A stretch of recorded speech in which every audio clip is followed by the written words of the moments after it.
This news is brought to you by Bhushan Jewellers, Solan. Solan जिला में बढ़ते corona virus के मामलों के बीच फिर एक बार आरटी-पीसीआर टेस्ट किट का संकट आ गया है। सीआरआई कसौली में सैंपल जांचने के लिए आरटी-पीसीआर किट ही जिला स्वास्थ्य विभाग के पास खत्म हो गई है। बताया जा रहा है कि विभाग के पास जिस कंपनी से किट उपलब्ध होती थी, उस कंपनी को 15 दिन के लिए सील कर दिया गया है। मुख्य चिकित्सा अधिकारी सोलन डॉक्टर राजन उप्पल का कहना है कि आरटी-पीसीआर टेस्ट किट आईजीएमसी व नाहन मेडिकल कॉलेज से मंगवाई जा रही है। चेन्नई में जिस कंपनी से आरटी-पीसीआर किट आती थी, उस कंपनी में कर्मियों के पॉजिटिव आने के बाद 15 दिन के लिए उसे सील कर दिया गया है। सरकार द्वारा दूसरी कंपनी को ऑर्डर दिया गया है। सोमवार तक पर्याप्त मात्रा में टेस्ट किट पहुँच जाएगी।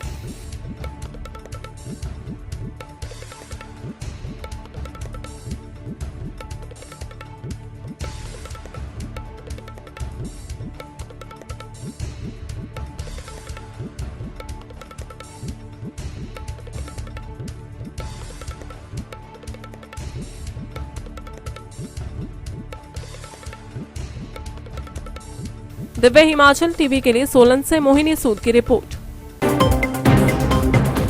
पारंपरिक व आधुनिक आभूषणों को लेकर प्रदेश में ब्रांड बन चुका भूषण ज्वेलर्स सोलन अपने ग्राहकों के लिए विस्तृत रेंज उपलब्ध करवा रहा है। भूषण समूह लगातार 50 वर्षों से विभिन्न क्षेत्रों में अपनी सेवाएं दे रहा है और मात्र 5 वर्षों में ही आभूषणों की दुनिया में अपनी पहचान कायम कर चुका यह शोरूम अपने बेहतरीन डिजाइन के लिए ग्राहकों की पहली पसंद बन गया है। आभूषण चाहे सोने के हो या फिर हीरे व चांदी के, इनके डिजाइन का कोई सानी नहीं है। वैरायटी, विश्वसनीयता और ग्राहकों की उम्मीदों पर खरा उतरने का संकल्प लिए यह ब्रांड निरंतर सफलता के नए आयाम स्थापित कर रहा है। भूषण ज्वेलर्स के एमडी विनय गुप्ता का कहना है कि न्यू वैरायटी, न्यूनतम मेकिंग चार्जेस, ढेरों उपहार व शोरूम में अपनेपन का एहसास हमें अन्य ब्रांड से जुदा करता है। इसी वजह से आज हम ग्राहकों के दिलों पर राज कर रहे हैं। तो अगर आप भी आभूषण खरीदना चाहते हैं तो चले आइए आज ही भूषण ज्वेलर्स सोलन। सभी देखने वालों को मेरा नमस्कार। मेरा नाम डॉक्टर तरुण कालरा है। मैं भोजा डेंटल कॉलेज बद्दी में इस टाइम बतौर प्रिंसिपल की पोस्ट पे हूँ। आज मैं आप लोगों से कोविड से कैसे बचें ये बातें करना चाह रहा हूँ। उसके लिए 3-4 पॉइंट्स थे जो मैं चाह रहा था कि आपके साथ हम डिस्कस करें। सबसे पहला और सबसे महत्वपूर्ण ये है कि आपको मास्क नहीं छोड़ना है। समझ लीजिए ये हमारी सुरक्षा कवच है। अगर हम अपना मास्क डाल के रखते हैं तो हम किसी भी तरह की इन्फेक्शन से बच सकते हैं। दूसरा ये है, जैसे हमें बताया जा रहा है कि हमें एक सेफ़ डिस्टेंस मेंटेन करना है, 2 फुट की दूरी रखनी है। अगर कोई और पास में आपके खांस रहा है या छींक रहा है या कोई भी ऐसा सिम्टम दे रहा है तो उससे बचने का एक ही ऑल्टरनेटिव है कि उससे थोड़ी दूरी रखी जाए और उसको बोला जाए कि तुम भी मास्क डालो, और इस तरह से बचने का तरीका है। तीसरा ये है कि हम अपने हाथ साफ रखें। गंदी जगह पे हाथ लगे या कहीं भी हाथ लगे, कुछ नहीं हमें पता लग सकता कि और उससे पहले किसने उस जगह पे हाथ लगाया था। तो अपने हाथ को बार बार धोएं या सैनिटाइज करें।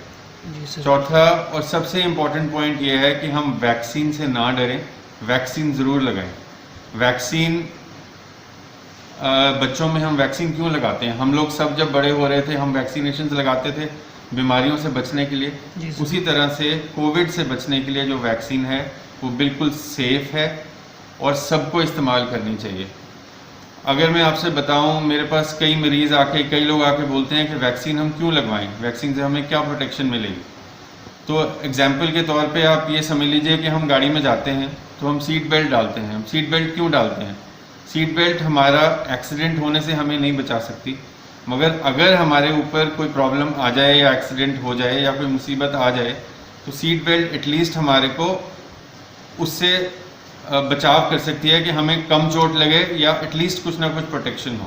इसलिए जो ये वैक्सीनेशन ड्राइव चल रही है कंट्री में, उसको हम सब फॉलो करें और अच्छे से अपने आप को वैक्सीनेट करें। वैक्सीनेशन हमें एटलीस्ट कॉम्प्लिकेशन से बचाएगी। ये बहुत इम्पोर्टेंट है जी। बाकी सबको स्टे वेल, स्टे सेफ। नमस्कार।